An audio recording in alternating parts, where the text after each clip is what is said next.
Saudi pro লিগের প্রথম মৌসুমেই বাজিমাত করলেন পর্তুগিজ তারকা জোয়াও ফেলিক্স। জাতীয় দলের সতীর্থ ক্রিস্টিয়ানো রোনালদোকে পেছনে ফেলে লিগের বর্ষসেরা খেলোয়াড় নির্বাচিত হয়েছেন এই তরুণ ফরোয়ার্ড। বৃহস্পতিবার রাতে লিগের শেষ দিনে দামেক এফসিকে 4-1 গোলের ব্যবধানে হারিয়ে চ্যাম্পিয়ন হয় আল নাসর। এর পরদিনই বর্ষসেরার এই পুরস্কার ঘোষণা করে লিগ কর্তৃপক্ষ।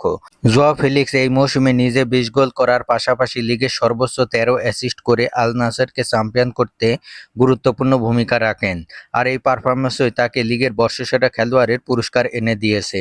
বর্ষসেরা হওয়ার দৌড়ে 26 বছর বয়সী ফেলিক্স পেছনে ফেলেছেন Colombian forward Julian Quinones, English striker Ivan Toney ও সতীর্থ ক্রিস্টিয়ানো রোনালদোকে। চলতি লিগ মৌসুমে 31 ম্যাচে 33 গোল নিয়ে প্রথম স্থানে ছিলেন হুলিয়ান কিনোনেস, 32 ম্যাচে 32 গোল নিয়ে 2 নম্বরে টনি ইভান আর 30 ম্যাচে 28 গোল নিয়ে 3 নম্বরে ছিলেন ক্রিস্টিয়ানো রোনালদো। গত বছরের জুলাইয়ে 30 মিলিয়ন ইউরো চুক্তিতে চেলসি থেকে আল নাসরে যোগ দেন জোয়াও ফেলিক্স। লিগ শিরোপা জেতার পর জোয়াও ফেলিক্স বলেন, কোচ আমার উপর আস্থা রেখেছিলেন।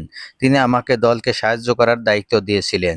আমি চেষ্টা করেছি দলের অন্যতম প্রধান কেন্দ্রবিন্দু হয়ে উঠতে। আমার মনে হয় যখন এমন ভরসা পাওয়া যায় তখন সবকিছুই ঠিকঠাক কাজ করে।